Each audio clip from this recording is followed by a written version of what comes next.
Hey, Alice, you mind if I move this wheelchair out of my way at the front door? What's that, Gavin? My wheelchair is getting in your way or something? I made sure to put it in the corner of the entrance there specifically so it wouldn't. Well, while I'm trying to get in and out of the house, it still gets in my way. Are you talking about my spare wheelchair? What? This is your spare one? I think it is. I'm currently sitting in mine right now, so that should mean the one you're talking about is just my spare wheelchair.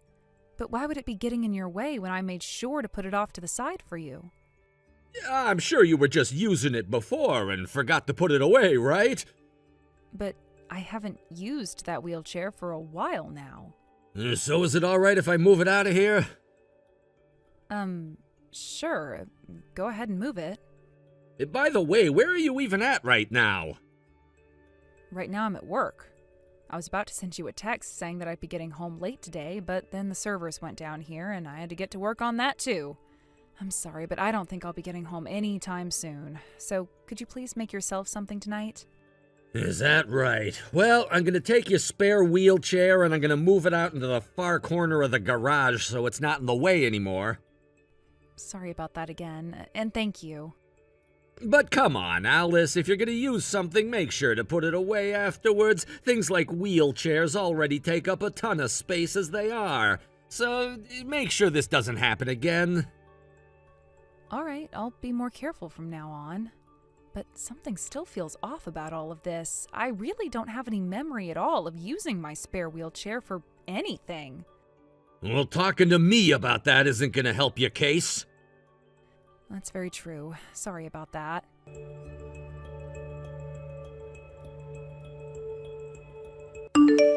Alice, it's getting close to 2 years now since you ended up in that wheelchair after that car accident you were in. And you still haven't been divorced by Gavin yet? Long time no see, Millie. And that's right.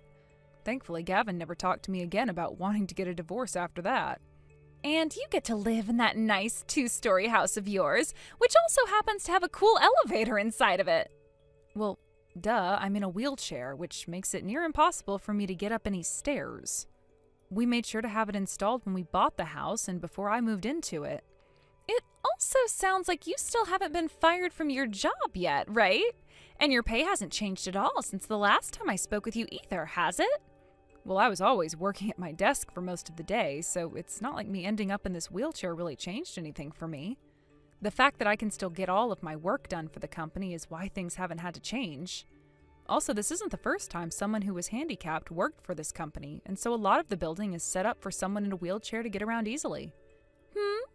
For some reason, even though you and I are twins, meaning that we share the same face and height and everything, I feel like everything always revolves around you and never me. It's not fair to me at all. Not fair to you?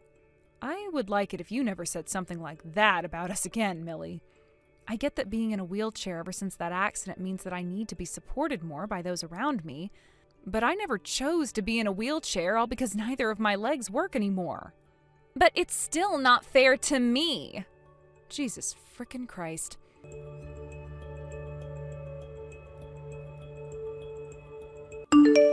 Gavin, I'm pretty sure you're focused on work still, so I'm just going to leave you with these texts giving you an update. I told you the other day about how the server at my work went down and I needed to stay late to fix it, right? A lot of the details are not cleared for me to talk about outside the office, so I won't go into too much detail. But the problems the server has been having is a lot more damaging than I had first thought. We really need to get these issues taken care of since this affects the whole entire company, beyond the headquarters. And so my team and I will be staying here for a day or two to work around the clock on this problem. I'm really sorry that I won't be home for a couple of days, but there's nothing else I can do. If there's anything you ever need from me for the next few days, go ahead and send me a text about it, and when I have some free time, I'll get back to you. And if there's ever an emergency for you, you can try calling my phone to get a hold of me, but it's better if you call the company and have them transfer you over to my desk phone. Anyway, when things calm down for a bit here, I'll get back in touch with you.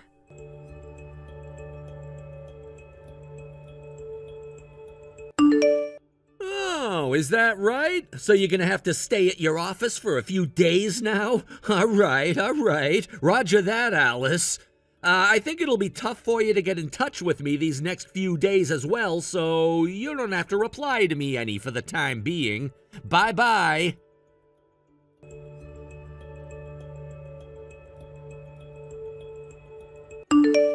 Wow, you really shocked me there. You told me you'd be away at the office for a few days, and so I assumed you wouldn't be coming home any. And that's why I made a dash here to get all my things ready to go on vacation. But to see you were back at home while I was here? That's not at all what you told me before, Alice.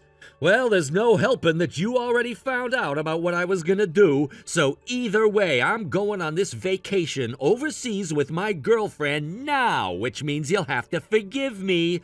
After all, you were the one that lied to me about not being home, so you're at fault for what's happened to you this time. So for the time being, I'm gonna put this overseas trip with my girlfriend first and come back for you later. We can talk more about all of this when I'm back from my time with her. I suppose I'll go ahead and apologize to you right now on the off chance you are made. Sorry for blocking you on the second floor bathroom like that when you're in a wheelchair. I noticed that your phone is down on the first floor, so you won't be reading all of this until later on, and you won't be able to call anyone for help either. I'll be back to the States in about 2 weeks or so until then you just stay put in that bathroom and make sure that you stay alive. And if you do survive that long, that would be pretty incredible of you. Bye-bye now.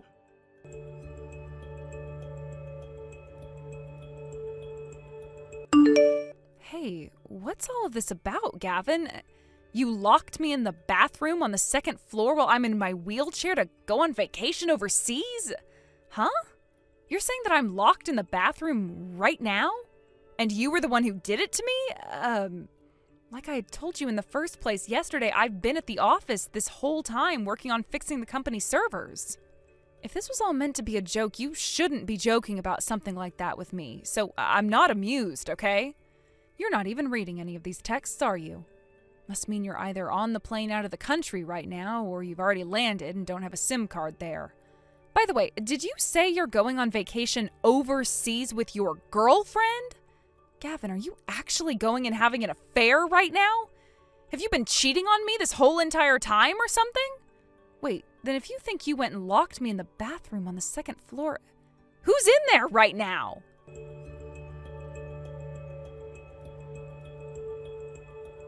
Millie? I just got a call from my mom saying that she's not able to get any replies from you right now. She hasn't been able to get in touch with you since last night, actually. Have you not even gone home since last night? Well, the fact that you're an adult and all means I'm not going to say anything about you being out of the house all the time.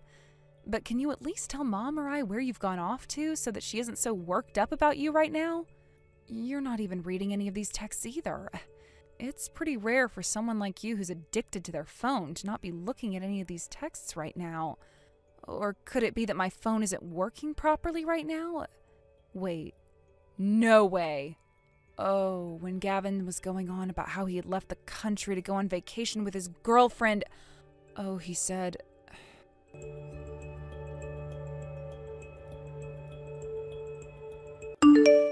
Hey, Alice! It's not like you can respond to any of my texts right now, but I wonder how life is going for you right now in the bathroom. You making out all right in there? Well, right now I'm having a blast staying at a 5-star resort with my girlfriend on the beach and hitting all the tourist spots with her while we're on this island. And when it comes time to turn out the lights, you bet her and I are making that time in the queen-size bed count. Man, who would have thought being able to work remotely for a few weeks outside the country could be this good? Had I not been given this chance by my boss, then there would have been no way for me to take 2 whole weeks off work for this. Kinda boring that when I finally have the chance to brag this much, you can't even respond to me. This is actually very boring for me. Oh, you wanted to get a response out of me? Huh? There, you got that response you were wishing for, Gavin. So what now? You should be locked in the bathroom on the second floor of our house. And I made sure that your phone was down on the counter of the first floor. What? When it comes to the person you went and locked in the bathroom back at our house, they were no longer breathing. What? They were found about a day after they had stopped breathing, which means they had no chance of being saved. And from the look of things, they had been drinking toilet water for about a day or two because someone had also turned off the water to the house before leaving. What? And if you're wondering why they didn't smash their way out of there in desperation, you can thank the shelf that was pushed in the way of the door in order to keep them locked away. The stench inside that room was so bad because the air stopped circulating throughout the bathroom, making it hard for the EMTs to even breathe. They also left a note saying that they thought they could make it at least another few days, but that wasn't the case. Hold on a second. If you're able to tell me all of that right now, then that means you made it out of the bathroom? I'm not even going to comment. Huh? Then who even is this? If you'd like to know who I am, then you need to come back to the States and find out. Then we can have a chat about what's going to happen to you.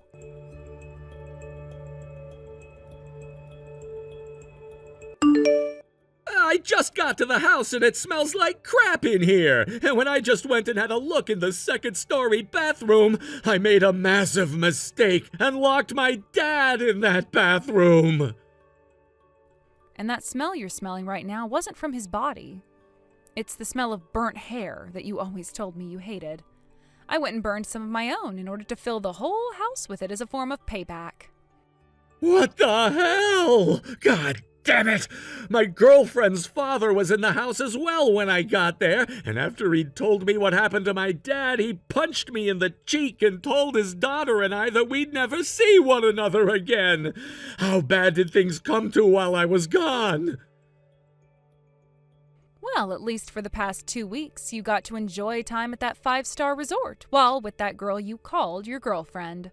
There was no helping that, all right? She wanted to stay out there for those 2 weeks because it was her first time ever going overseas like that. And seeing how much she would laugh and smile at all of it made it near impossible for me to tell her the trip was canceled and that we were going home.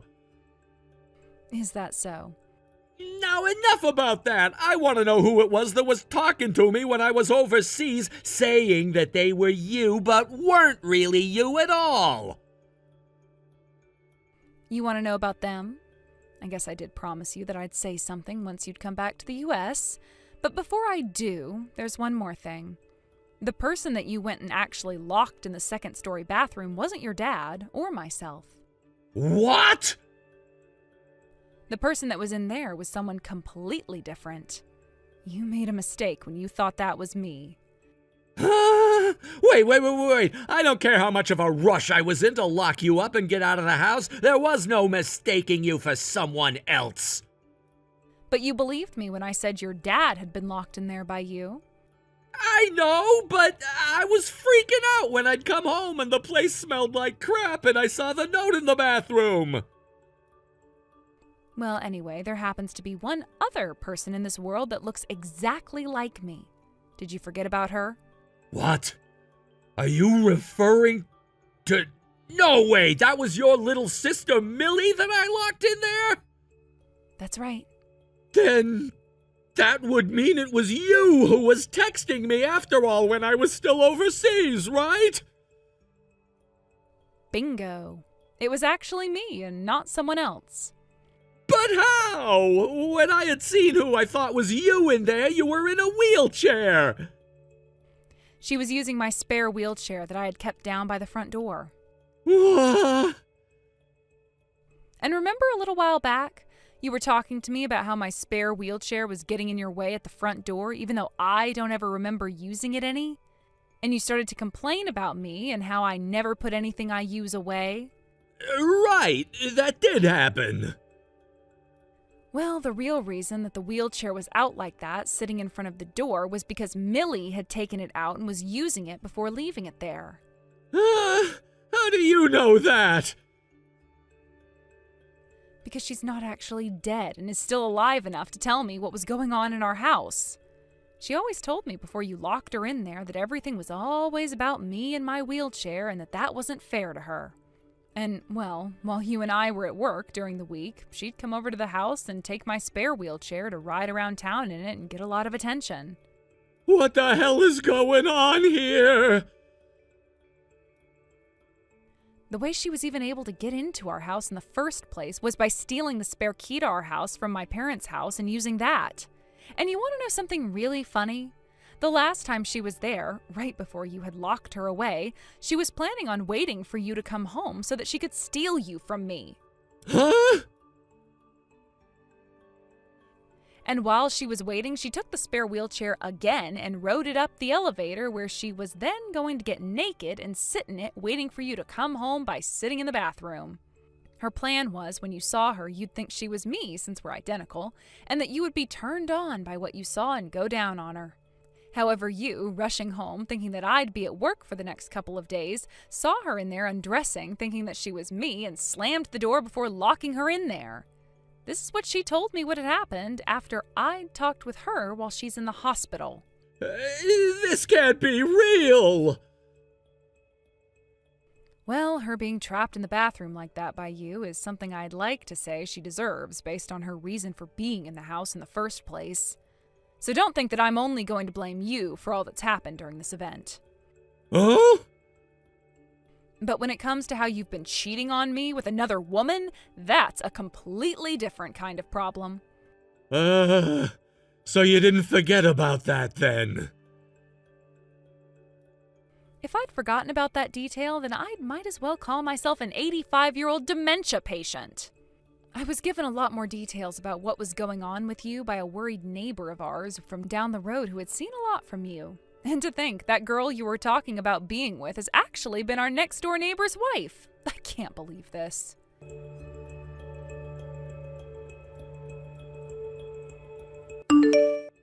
Isn't it too early for you to be getting a freaking lawyer involved in all of this? That's just because it took you so long to come back from Indonesia, right?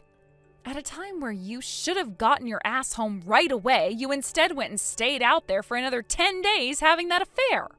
So while I was having to wait for you, I was working on all the preparations that needed to be done in order to not have to sit around with you a second more. Well, you asking me to pay off that settlement in one lump payment is impossible for me. You either reduce the amount you want from me, or you make it so that I can pay that off in smaller payments. Choose one of those choices right now. Oh, that's right. You got fired from your job, right? You were given permission to work remotely for those 2 weeks you were away, yet you went and played around too much over there and never once did any of the tasks that were given to you. You know about all of that as well? And so what if I do? If you really do go through with having me pay you that settlement in one lump payment only, then I'm not going to have a penny left for me in any of my accounts. Well, there's no option for me to change what I've already asked for when it comes to that settlement. The same thing is happening with the neighbor's wife next door, and I am not going to be kind to you by allowing you to not pay as much or have more time to pay me back, while she still has to go about paying me the original way I'd asked. No way! But I have a life of my own! I don't give a damn about whatever sad life you have to live. What? Now, if you have any more complaints about this, which I really hope you don't, you go and talk to my lawyer about all of them instead of crying and whining to me. I'm putting my phone down now. Alice, please hold on a second.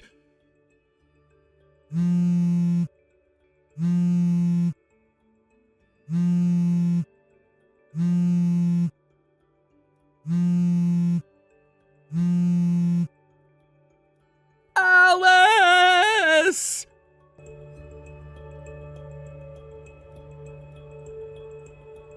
The next day, Gavin went ahead and made an attack on my parents' home thinking that I was home. My parents' house was made very easy to access for me, and so he probably assumed that's where I was staying since I hadn't returned back to the house he and I had been in. However, he mistook my twin sister, who was sitting out on the porch of the house, as me again and made a move on her. However, since the day that she had been locked in the bathroom of the house and almost starved to death there, she developed an intense fear of all men. And so when she saw him coming up to her while she was just trying to mind her own business, she let out this ear-ringing scream that alerted everyone around. My dad ended up sprinting out of the house, and when he saw Gavin there, who was about to lay a hand on my sister, my dad tackled him to the ground, and that was the end of Gavin's attack. From that day on, he no longer complained about anything and agreed to pay off that settlement to me in one lump payment. He did, however, cry to my lawyer about how he had to go into so much debt in order to do such a thing for me, but my lawyer told him to stop acting like a 1-year-old and grow up. When it comes to the wife of our next-door neighbor, she also went and agreed to pay the settlement off in one lump payment. But of course that meant she'd also be going into debt hell like Gavin was. So as of right now, the two of them are not seeing one another anymore, but ended up having the exact same outcome of having to work their butts off every week in order to try and escape all that debt. Thank you for watching and listening. We hope you enjoyed the video. Don't forget to like this video and subscribe. Also, feel free to leave a comment about what you thought of the story. We look forward to seeing you at the next story. Thank you for watching. Please subscribe and hit the like button. See you next time.